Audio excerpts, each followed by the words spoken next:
Hi, everyone, and thanks for joining us today. My name is Mitch Herkis. I'm Senior Program Director here at Route 50. It's my pleasure to welcome you to today's Viewcast, where we're going to highlight the winners of Route 50's Navigator Awards. Today, we'll be looking at unique case studies of leadership and innovation in state and local government that Route 50 has identified through our Navigator Awards program. Over the course of the year, Route 50 solicited nominations for the Navigator Awards across 5 categories and wrote profiles on our 50 finalists. Just last month, we unveiled the 10 Navigator Award winners at a ceremony in Pittsburgh at the National League of Cities City Summit.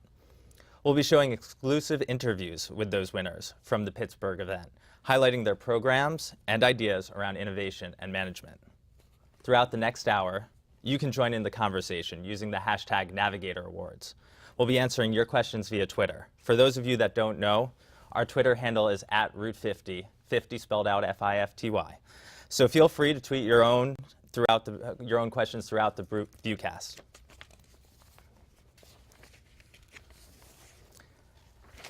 After our interview, we'll be back with Raydale Peichler, Director of Programming for Government Executive Media Group, and our underwriter for this event, Grant Thornton, to talk about leadership they've seen and their work at the state and local level. Now let's begin today's program. I have with me Michael Grass, Executive Editor of Route 50 and the mastermind and guru behind the Navigator Awards. Michael's going to give some background on the awards and about our winners and those you'll hear from today. It's great to be here. Thanks for being here. Michael, give me a little bit more background and detail on the various categories for the Navigator Awards, how those came together. Yeah, we started the Navigator Awards process back in May, where we opened up the nomination submissions process. We had that open through a good chunk of the summer, and we focused on 5 different categories.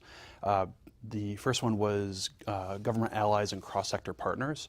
The second one was agency and department leadership. There was another category for state and local executive leadership, another category for the next generation, and we wrapped things up with data and IT innovators. And we really wanted to focus on what's a fairly simple concept but is often overlooked. How do you implement a good idea or an innovative idea? So obviously people are involved with that. We're looking for great examples of teams and also individuals. And so we got a great group of submissions, and we started to go through those during the summer, and then we started rolling out our finalist profiles one by one in September. I started in Minot, North Dakota. I did a lot of travel for this project, and we wrapped things up in November before the Pittsburgh event. All right. And so you got 50 finalists together. It's a large group, yes. large crew there. So how were they selected? Well, we wanted to get a good diversity of different types of positions, different types of jurisdictions. So it's not all big cities. We made a conscious effort to feature as many smaller to medium-sized jurisdictions that oftentimes get overlooked. We had city managers, we had GIS managers, we had budget and finance folks, we just a wide variety of different types of positions. There were mayors and then there were governors as well.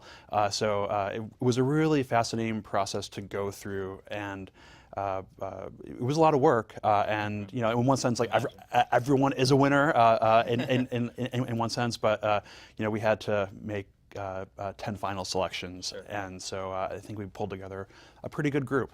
And so did you see some kind of commonalities or trends among the various finalists that came together? Yeah, so we had some geographic clusters, which in one sense I think showcases some areas where we have strong readership for Route 50. We had a lot from the Pacific Northwest. We had a lot from the Ohio River Valley, so Louisville, Cincinnati, Pittsburgh.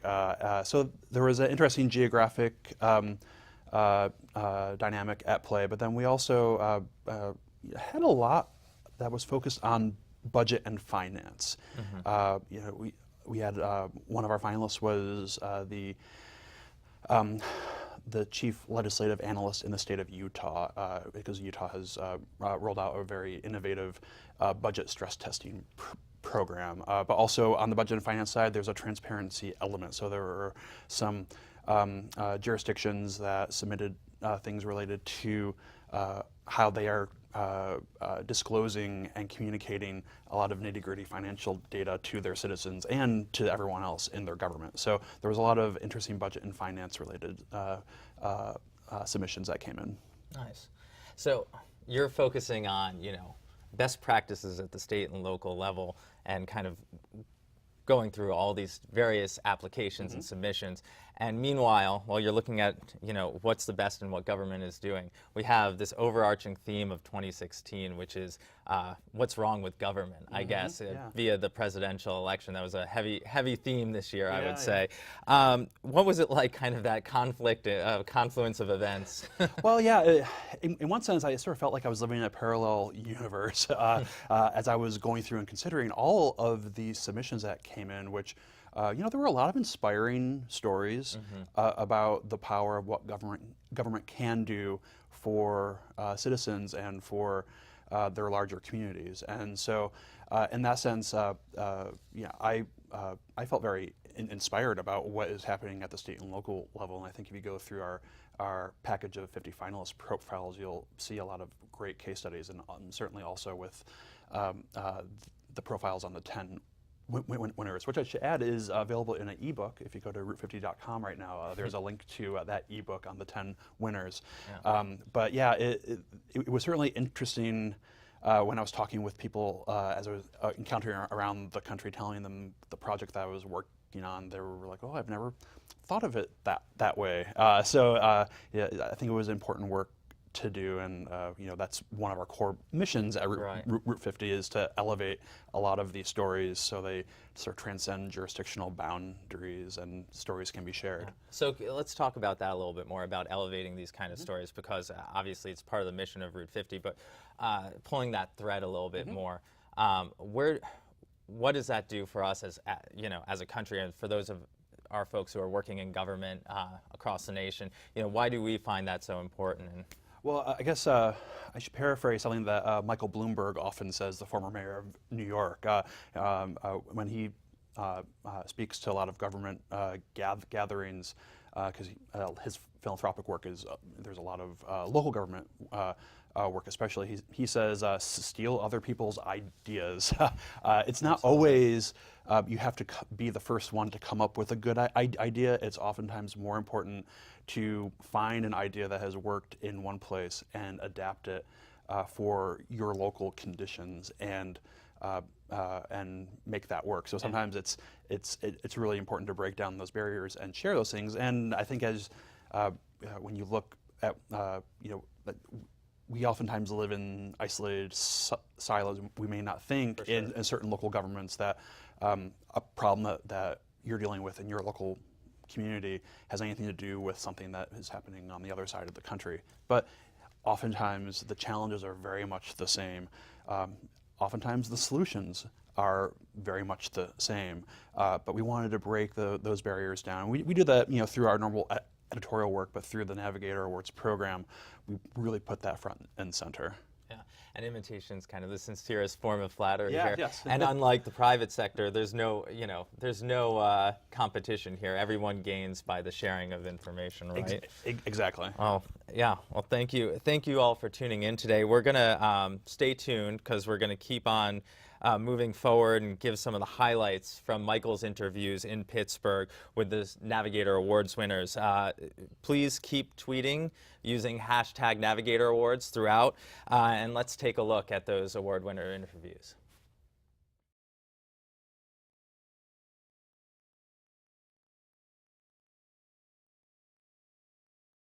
Joining me now are four gentlemen who entered as a team in the Government Allies and Cross-Sector Partners category for the Navigator Awards. And before I introduce them, when this entry came in, it really hit the spirit of the Cross-Sector Partners category, what we're really looking for. And I'll let them explain it in a few moments, but first introductions of who is with me right now. Immediately to my right is Russell Osgood, a firefighter in the city of Portsmouth, New Hampshire, who is also the state director in New Hampshire for the Firefighter Cancer Support Network.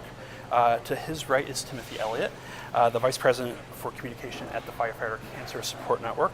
To his right is Joseph Finn, the fire commissioner in the city of Boston.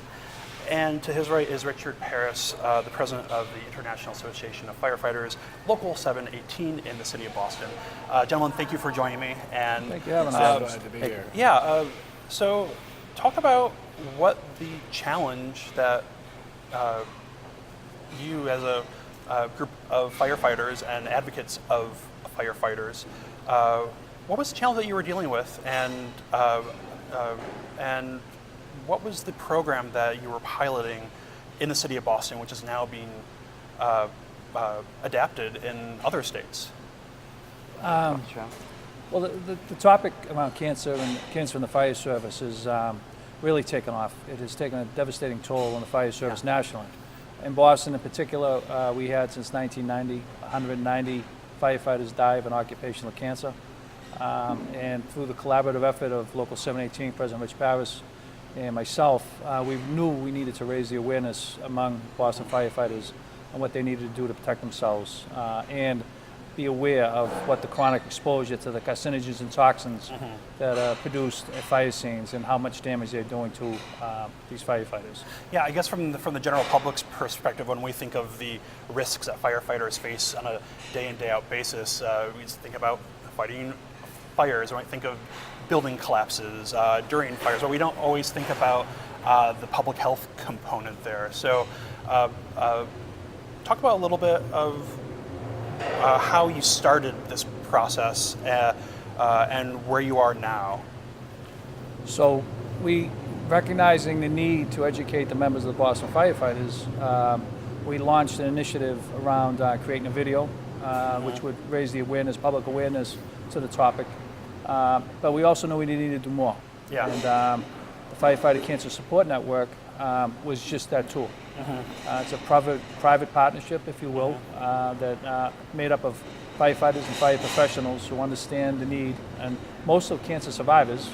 So they brought a lot of good information that needed to be, if you will, instilled upon Boston firefighters. We've seen it with Local 718 as the perfect match. Yeah, and this is a very collaborative effort. We have union representation. We have representation from different fire departments and from the Firefighter Cancer Support Network. From the national level, Timothy, talk about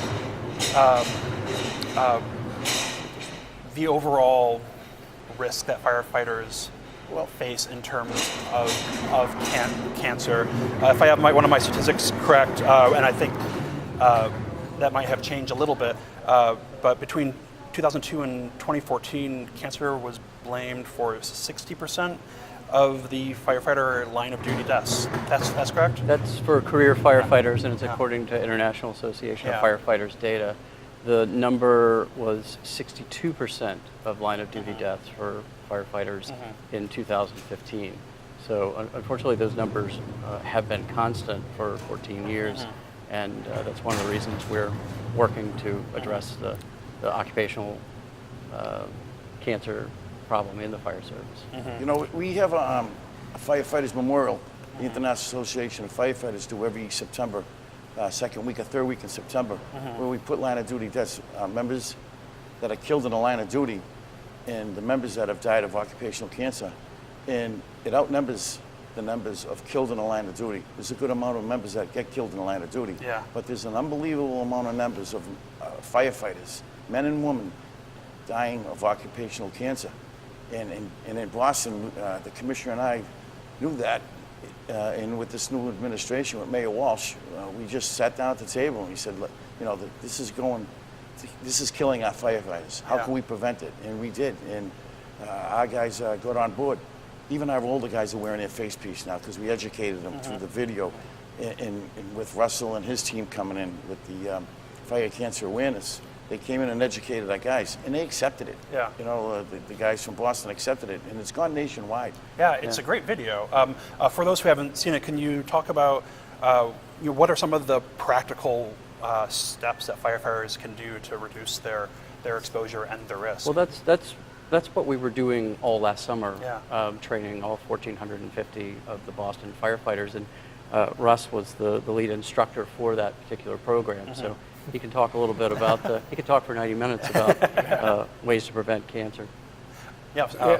You know, the reality is that they're really simple steps, things that we already do, and sometimes maybe we're not doing them just the right way, but we know that we should be doing it. And when you put it in the perspective of this isn't something that's going to take effect today, this could be 10 years from now, and you could be in some serious trouble. I think the guys listen. You know, simple things like wearing your mask more frequently. You know, your SCBA, your protective equipment, and washing your gear after a fire. You know, in a fire, you know, I think the public thinks that, you know, the risk is for smoke inhalation, and although that's an accurate risk, for us it's a toxic soup of chemicals from all the plastics and foams and flame retardants that are burning in our homes, and we're basically swimming in it. It's getting on our skin, we're absorbing it, and it's creating a problem for all of us. And the simple steps that we outline, you know, showering after fires, wearing your SCBA, making sure you don't transport your gear in your personal car, keep it away from your family, things like that make the difference. And yeah, those are a lot of things I wouldn't have necessarily thought of. So, you know, I think with the Navigator Awards overall, we were really looking for great examples of implementing good ideas. You know, when you look at a challenge, sometimes people think, oh, well, we set out and we solved it and we're done, we can wash our hands and go home. But oftentimes problems are far more complicated, and it's about incremental improvement or continuous improvement. And this is one of those challenges where it's not one and done. This is something that you have to you know, reinforce, beat the drum. Here are the best practices. So talk about how you know, the challenges, or maybe there are opportunities of using this to have a regular succession of stressing the best practices. Well, it certainly needs a cooperation of management and labor working together. Yeah. Okay, because the fire service is culturally a very strong, dominated culture around bravado and risk-taking and all those things. And you need that collaboration, as President Parris said. We're fortunate in Boston. We have a great mayor, Mayor Marty Walsh, who understands the importance of labor and management working together. We came through a very difficult period of time over the last 7 to 20 years, seven years in particular, where we didn't have that cooperation. And the fact that President Parris and myself were able to bring this issue forward and truly show if we're going to make a difference and change the culture, that's where it needs to start. We got to change the people on the front line, and both management and labor. Management can't just dictate change. Culture is what we got to break through, and to show that labor and management are working together on the topic cohesively, and they're actually moving the ball down the field in that direction, where we'll make the change happen.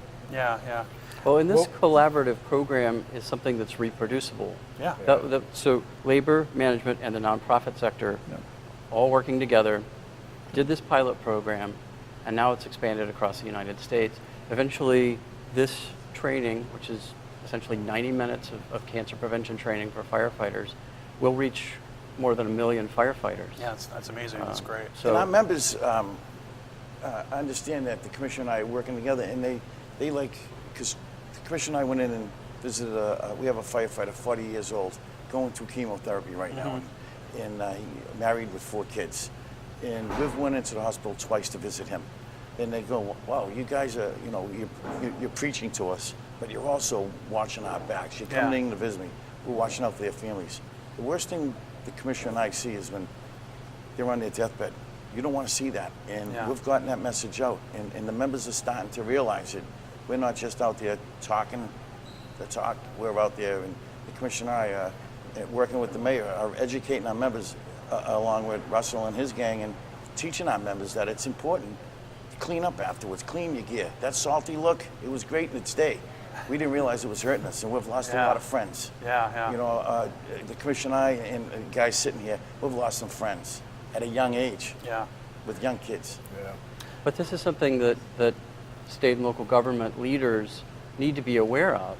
This is something that when the budget comes in from the fire department, from the fire chief, looking for a second set of turnout, looking for a second set of protective equipment, it means that you can clean one set and have it being dry, get into a fresh set that's not contaminated, and keep doing the job and not exposing yourself to the, to continuing contamination. And just to add to that is that the commitment from Mayor Walsh has been outstanding, both financially and morally. He understands, he's a cancer survivor himself, and he understands the importance, and he's made a significant capital investment in new breathing apparatus, making sure everyone has 2 sets of turnout, making sure the firehouses are outfitted with the, in collaboration with the Last Call Foundation, the extractors that will clean gear, and making sure he's been very supportive of everything that I ever brought to him around the cancer issue. So we're fortunate in that regard.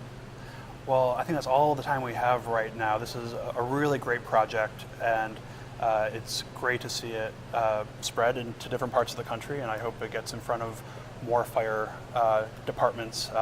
So thank you so much for your work, and thanks for joining me today. Thank you very much. Thank you. Appreciate Thank it. you. Joining me now are 2 of our Navigator Award winners. To my immediate right is Brian Ness, the director of the Idaho Transportation Department, who was entered in the department and agency leadership category. And to his right is Harry Black, the city manager in the city of Cincinnati, who is a winner in the state and local executive leadership category. Thank you for joining me here today. Thank you. Yeah.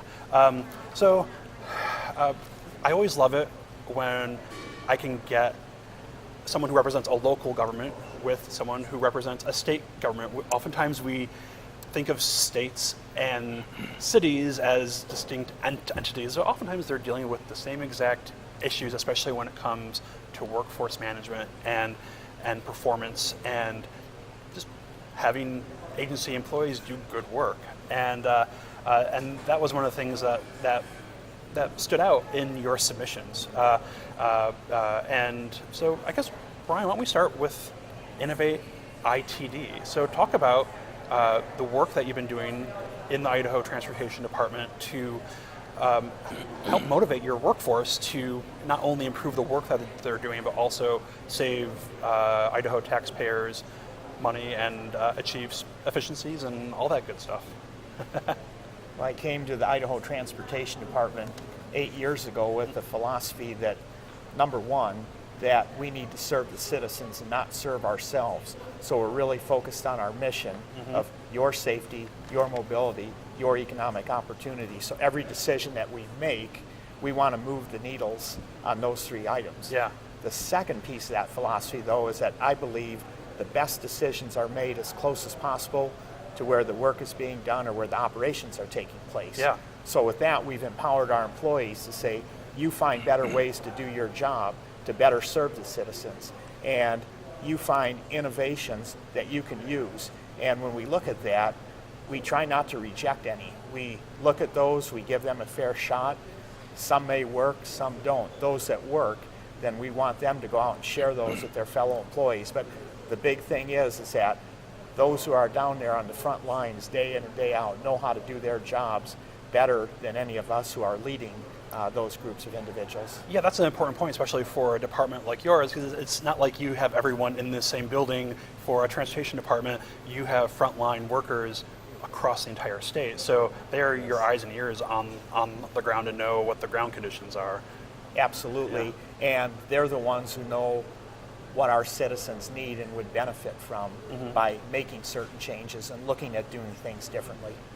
Yeah, so Harry, in Cincinnati, I've visited your office before. I've sat in on a Cincy Stat analytics session all about performance. You live and breathe this stuff too. So talk about how you effectively collaborate with your team and other stakeholders in the city government.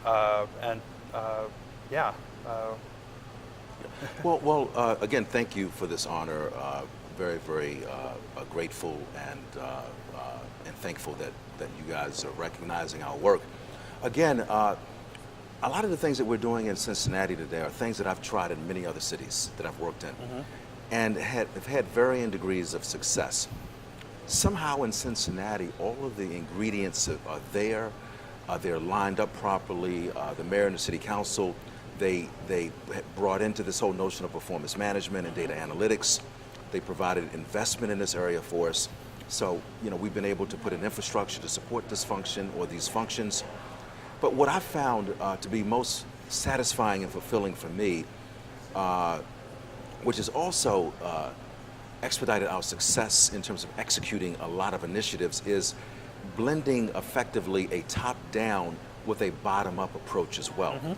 So everybody's involved in the process, everyone's involved in the decision-making, the strategy development, and the execution at every level, particularly through our innovation lab. What I tell any team that goes into that lab, every voice here is co-equal. I don't care what your position is in the organization, everybody has something to offer, and when you do that, people buy in quickly, and they actually begin to believe that we can actually change things. I think one of the interesting things about the Navigator Awards program, we wanted to honor those who are implementing good ideas. When you think of trying to tackle a challenge or a problem, and then you solve it. But oftentimes, when you're in state or local government, it's not that you're just solving it and you move on to the next thing. A lot of the problems and challenges that you're dealing with are, you have to approach them with an incremental approach, continuous improvement, because that's the reality on the ground. You have to continuously seek out improvement and progression in the work that you do on a day in and day out basis. Can you talk about a little bit about just the concept of continuous improvement and why that's important in agencies and in government? Again, if I may, the work, as you said, is never done. So the key, in my view, is setting up infrastructure, management infrastructure, that allows you to continuously pursue improvement and making the government as smart as possible. And I think performance management, in my view, is the most critical way to do that, because you're innovating, you're problem solving with your innovation lab activities. You've got your STAT program in which you're relentlessly following up to make sure that things are getting done, because unfortunately you have to do that. It's not fun, it's not sexy, but you got to make certain that stuff is getting done and create the environment by which it's not just you driving the follow-up, but it's a whole group and team of people collaborating on a regular basis to make certain that we are getting things done.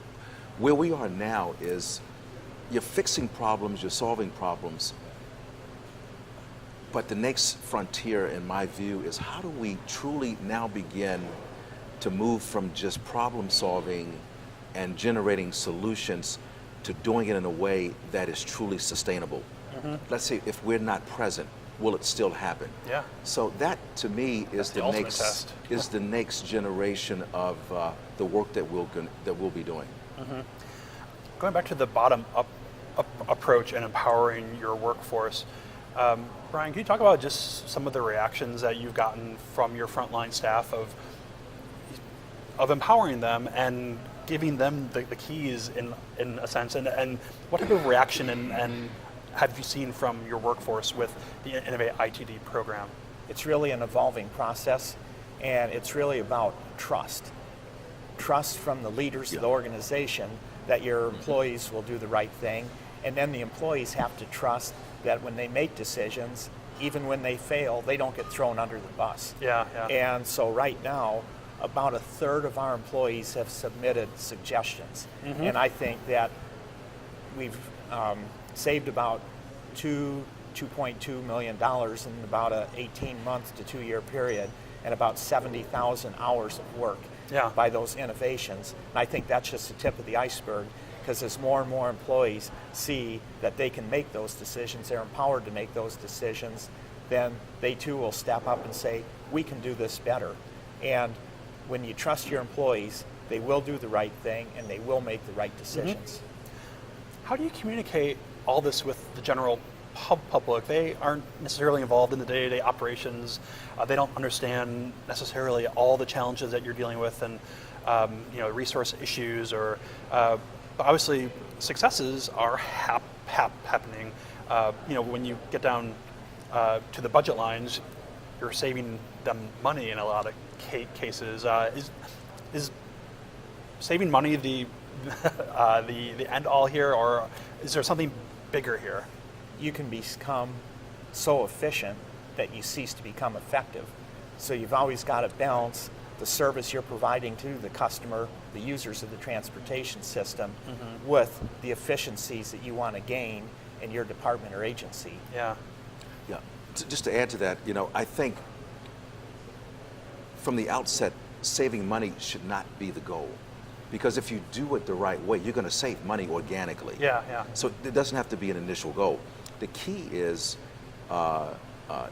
in my view, is making certain that the government, in this case city government, that we're optimizing in terms of the difference that we're making for the people who live, work, and recreate in our city. Yeah. So we're constantly focused on service delivery effectiveness, customer service, transparency, and we share everything. Yeah. We've got various communications mechanisms that we use in terms of communicating with the mayor and the council, which ultimately makes its way to the public. But again, it's about how can we be the best local government that we can be, and if we do that, everything else will fall into place. You'll generate some economic savings without having to intentionally set out to do that. And I would 100% agree with that. And when you measure results and outcomes as opposed to process, then the public can see what they're getting, and the employees can see what they need to do to adjust their decision making to continue to get better outcomes day in and day out. Absolutely. Well, gentlemen, I think that's all the time we have right now. Thank you for your good work, and definitely want to check back to see the good work that's being done in the state of Idaho and in Cincinnati. So I would like to add one more comment is, I really appreciate the opportunity to win this award, but this award really belongs to the 1,600 employees of the Idaho Transportation Department. They're the ones that are out there day in and day out making the right decisions to serve our customers. And I would say ditto to that as well in terms of the city of Cincinnati. Yeah. Well, thank you so much. Thank you. Thank you very much. Appreciate it. Okay. Hey, congratulations to you. Yeah, thank you.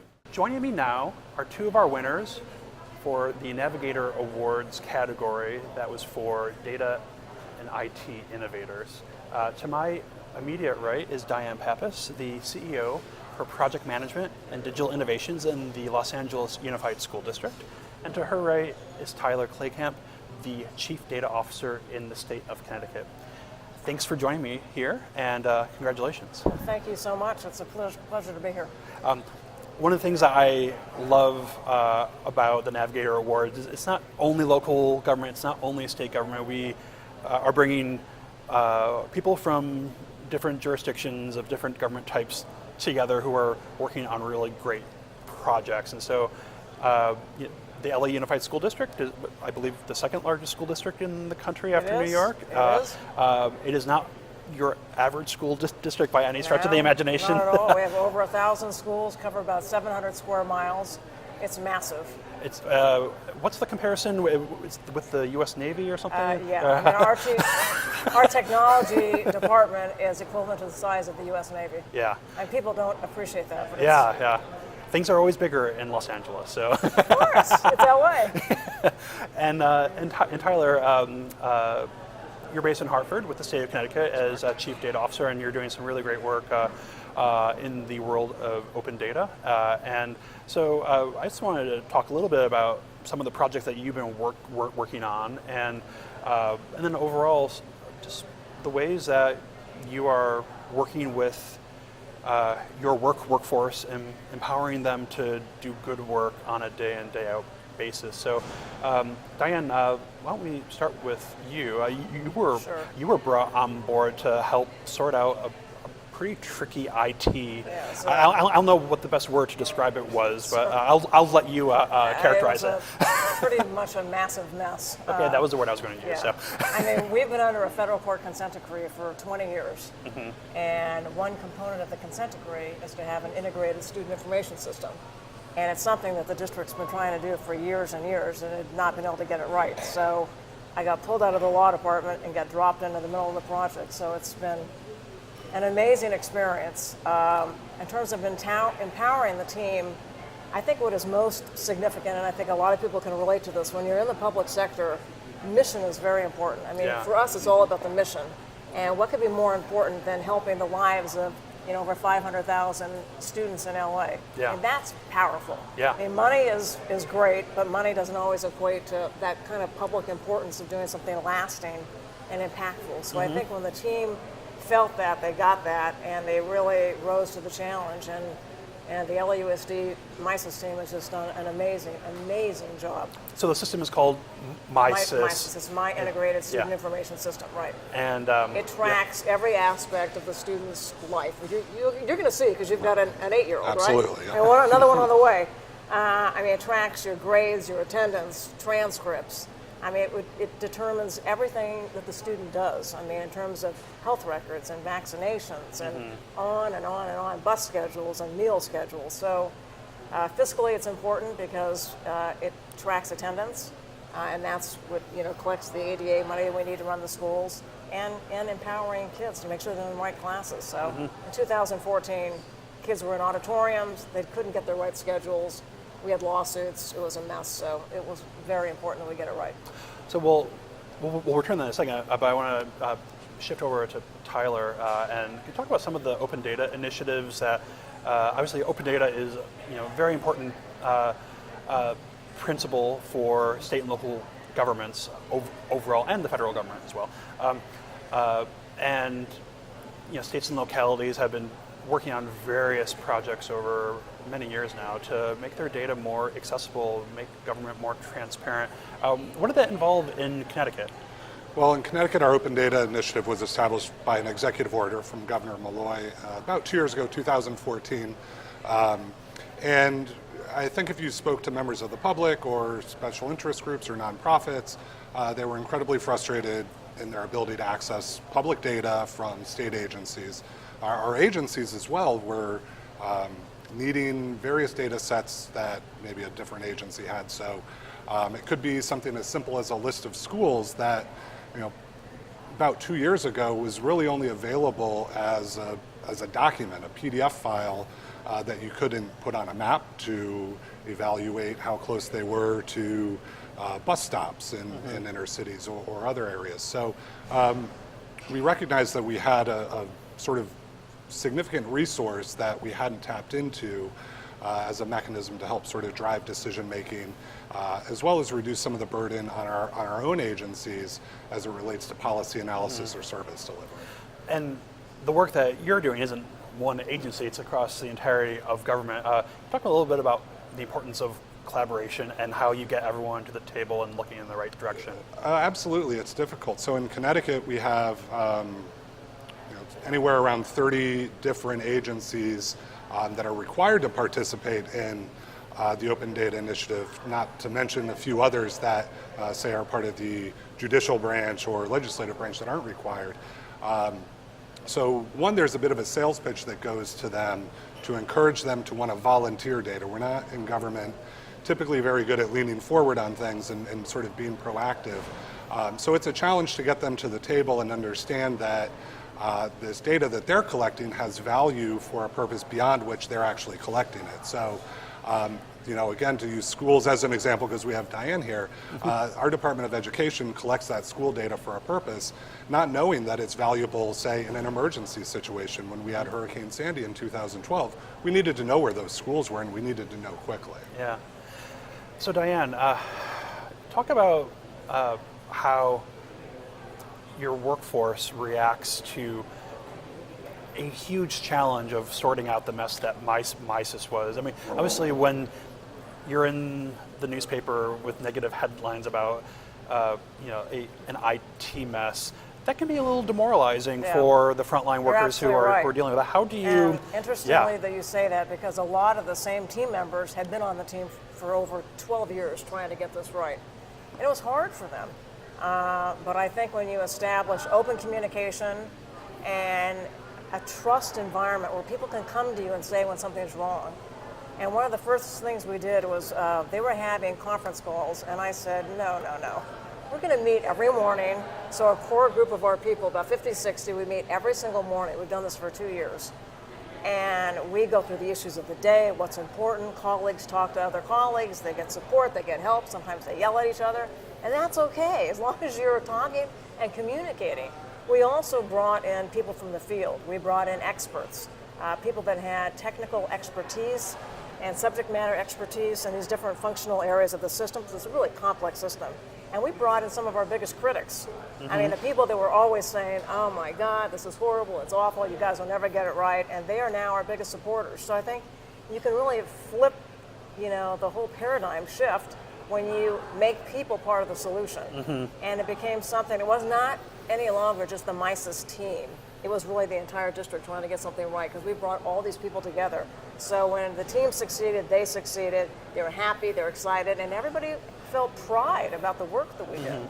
And it's been a huge, it's been a big deal that we could get something done right. And that also instills confidence with parents.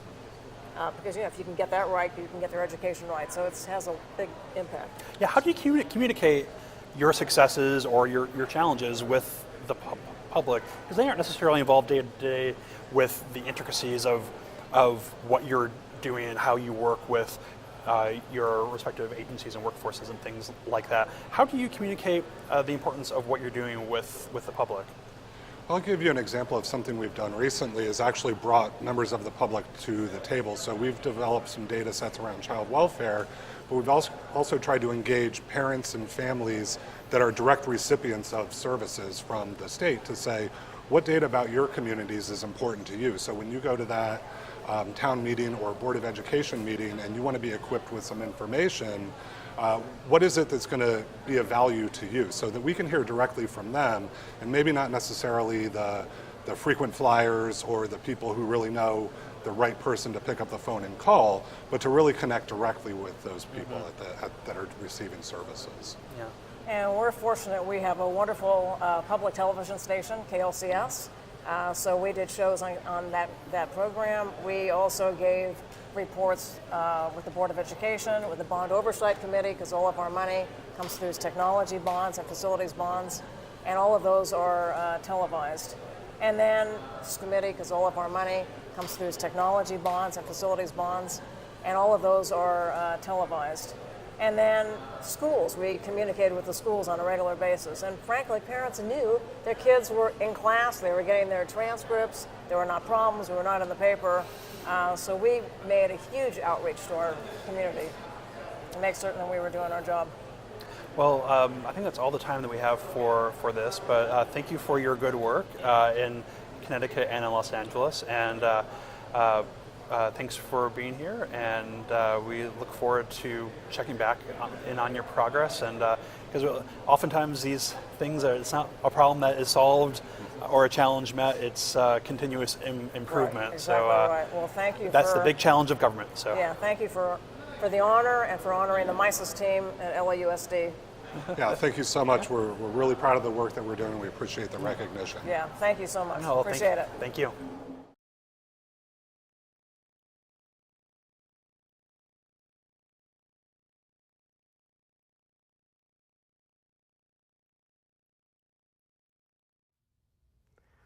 All right, so welcome back. We hope that you just enjoyed all those conversations with our Navigator Award winners. We would love if you continue to share your thoughts on Twitter. So be sure to use our handle, Route50, and of course the hashtag Navigator Awards. So as Mitch mentioned earlier, my name is Raydell Peischler. I'm the Director of Programming here at Government Executive Media Group, and it's my pleasure to introduce our next guest. We have Scott King here with us. He is the managing principal of Grant Thornton's public sector and their state and local practice. Scott brings a wealth of experience with him. He's been in the industry for over 25 years, focusing on strategic business planning, acquisition management, and business performance management. He also spent some time with UMS Group at the Department of Defense, where he worked there for over 13 years in leadership roles and focused on project management, acquisition management, and also performance management. So lots here to talk about with Scott. So thanks so much for joining us today. It's my pleasure. Yeah. So I know you actually were at the Navigator Awards and heard all those conversations. So I thought it was important to share with our audience today. We talked a lot about recognition and innovation with our Navigator Award winners. So what does that mean to you, and what are your thoughts on that? I think it's about inspiration. I mean, the whole, you know, it was touched on earlier in the conversation with Michael, right? Yeah. And so to me, these people are inspiring, right? They're going to set the bar. If we're going to benchmark, if we're going to look for best practices, and there's got to be somebody that goes out and does it, right? And these are the people who, I mean, there's all sorts of people who are doing great things, but these are the best of the best, right? These are the people who took a chance, who showed a lot of leadership, and these are late nights, taking chances, all that sort of stuff, and they stepped into roles that perhaps other people didn't want to have, right? Diane Pappas out at Los Angeles Unified School District, I think there had been 2 or 3 people in that job prior who had trouble with it, right? And she stepped in and got it done. And got it done, not only, nobody thought it was going to be done in time for the school year. Day 1 of the school year, they were ready to go, right? These are people who, you know, it's all about leadership. You know, you can read management book after management book, right? And it boils down to, are there leaders? Are there people out there willing to take the chance, go, and make something happen, right? And when these people are doing it, it's important that we recognize it, because there's always going to be a lot of people along the sidelines throwing rocks and saying you can't do it and all that sort of stuff, right? And so if we're not recognizing things like this, then we're not going to have people that, you know, we're never going to know about it, and we're going to have less people doing it. So for us at Grant, this was a gigantic honor. I love this program. It was one of the high points of my year, going to Pittsburgh and meeting these people, right? Those 4 firefighters walked on the stage, you know, fighting cancer, and it was like, oh, that was fantastic. With the Boston accents, that was fantastic. I love that. Yeah. Yeah, so it's about taking that risk and really recognizing those folks that do it, because it's hard. Absolutely. Yeah. So what do you think the state and local government community is doing really well right now? Delivering services, right? I mean, travel anywhere in the world and then come back home, you'd be like, oh, it's not as bad as I thought it was, right? So they're doing a great job of delivering services, and kind of at the state and the local level, that's where the rubber meets the road, right? I mean, you know, that is, you're going to the grocery store with your constituents. They're going to let you know if you're not providing good services. So, you know, that's where you really have to get it done. And so when you look across the board, they're delivering services really well. Where I think they're taking it to the next level is sort of, how will we deliver them better, right? How do we determine the level of the services that we're providing and the cost of the services that we're providing? What's the analytics that go into that? And then how do we do it better? And not only how do we do it better, how do we compare it to other people, right? So you've moved from, you know, systems that are kind of looking at reporting, right, in nature, up to whether it's a legislature or whatever, right? And now you're saying, what management information can I pull out of that? How do I illustrate it for people like me that are not very technology savvy? I'm willing to make a decision, but you can't tell me, you know, if you ask me what system it comes out of, I would, you know, there are people up there that would laugh very hard, right? But I want to make a decision. I want it illustrated to me in a way that I can make a decision, right? And the tools that are out there and the things that are happening in state and local government right now are really kind of mind-blowing when it comes down to how they're telling that story, right?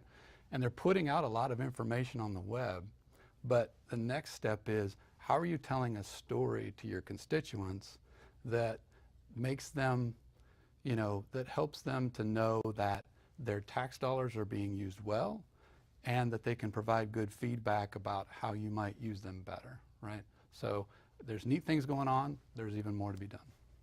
So is there anything like that that you're a part of right now with Grant Thornton, or areas that you're proud of, you know, to be a part of? Oh, yeah. There's really neat things happening. in the health and human services space. And I think that's probably the one first and foremost because you're delivering those kind of services, right? And so when you look at the information, the dashboards, the things like that that are coming out right now, we're doing some really neat things in that. Also with some agile approaches to systems because there's, the field is littered with systems implementations that haven't gone exactly as they needed to go, right? And so some of the new approaches that are coming out, like I mentioned, agile, right? We're in the thick of that, and I love that, right? Because that's people collaborating. It's fail fast and then move on to the next thing, right? So there's some really neat things happening there. And then transportation with what's to come in infrastructure. We recently did a dashboard for Utah DOT that was, when they did the demo for me, I was kind of blown away, right? And for Utah right now, things that used to take months, they're illustrating right off the bat. And it gets back to your constituents can go on the web and they can see exactly what's happening just like that. That's exciting. Yeah, it's great. Yeah, so it's only going to probably speed up. Exactly. Get faster. And when you think about those kind of things and the tools that can be applied and the young people who really want to apply them, because guys like me don't have that kind of skill set, right? But those young people can do things that are amazing when it comes to building a dashboard, right? And so when you take that, you take it across trans and HHS and all the other service areas, right? I mean, it's amazing. If you're a leader and you have that kind of information at your command, you're on solid ground. I mean, I remember when I was in the Air Force and you go to a meeting and this guy had that information, this guy had that, and this guy had that. We spent an hour arguing over whose information was better, right? If you're all on the same sheet of music, you're making a decision right off the bat. And you all feel like you're on solid ground. And any leader will tell you, if you've got the right information and data, you can do anything, right? Because you're confident. And I think that's where we're going right now. That's great. Yeah, it's exciting. So speaking of going, so where do you think, possibly the future of, in state and local government, where would you see it going, or what do you see coming down the pike, especially since we're going into 2017? Well, I think a lot of the same things that I've talked about, like the information, data, and all that sort of stuff, but, with the new administration and all the talk about infrastructure, there's going to be a lot going on in that space, right? And I think those same things are going to be very important to making the right decisions about where that infrastructure money goes, right? Because you've got a lot of things that have happened in the past too on the infrastructure and public-private partnerships where they've, some have gone well, some maybe not, and a lot of it goes to, did you have the right information going in, usage and things like that, right? So I think there's a place for that. And then I think in higher ed, in K through 12, which again are, when you're talking about, we talked earlier about how social services kind of, God's work kind of stuff, right?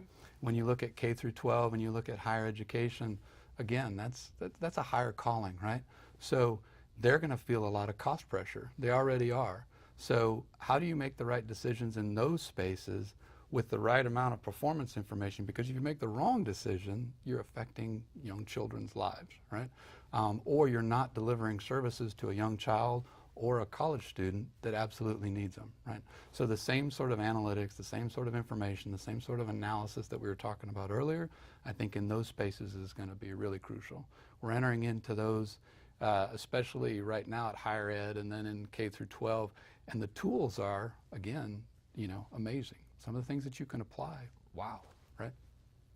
So, if there's anyone watching today that maybe wants to take risks in their organization, is a little hesitant, and is there any takeaways from the Navigator Awards program that you might share with someone on again, just recapitulating or talking about innovation and what's so important about it, that you would share with someone that's looking to innovate in their organization, and just some takeaways that you would. It's hard. Yeah. It's really hard. And I think any one of those people would have told you the same, right? It's hard work. There's always going to be somebody that's telling you that you can't do it, that sort of thing. But that it is the greatest reward, right? If you're going to do something, do it really well, right? And I don't think that there's anything more. All those people in the videos that we just saw and what we saw in Pittsburgh, those are, regular people that felt a calling to do something higher, right? And anybody out there that's sort of sitting there going, well, that's a, you know, I can't do that. Anybody can do that. I've watched it. I've been doing this for 40 years, you know, 30 years, sorry. 30 years. And it's amazing when you see the person that you sometimes least expect to step up will step up if they've got the right impetus, they've got the right incentive, and they got the right support, right? And so I think one of the things to look at is the world is shrinking like crazy, right? We were just on the phone with the city of Denver, and we're bringing our guys from the UK to talk to them about analytics, right? We would have never thought of that 4 or 5 years ago. So if you're a person in a state and local government, there are so many tools to reach out to different people. I mean, y'all, all sorts of different ways you're building your own little benchmarking consortium, right? Your own little support group that can help you out. And you couldn't do that 10, 15, 20 years ago. When I looked around when I was a lieutenant, there was no way to communicate. I don't even have a cell phone, right? Now when you look at it, you can reach out to anybody and you can gather so much information, but you've got people who will bolster you. You've got people who will help you. You can be talking to. And I think in this area, we have to have more people like that in state and local government.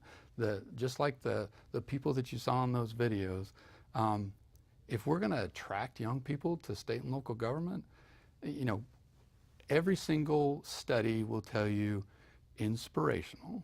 It has to be inspirational. It has to be a higher calling. You know, I have 4 millennials of my own, and I know that they want to be inspired, and so we're going to have a lot more people like this in order to attract young people, the best and the brightest and the young minds that we need to do some of the things that I was talking about before in order to be successful going forward, right? Absolutely. Well, we look forward to seeing all of that, and thank you so much for sharing. I think we're actually out of time here, so thank you so much to you, our audience, for joining us today. We hope you loved everything that you heard. Really want to thank our underwriter, Grant Thornton, for making this happen.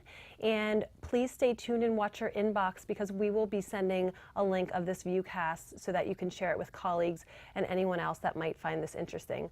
So thanks so much, and we'll see you again next time.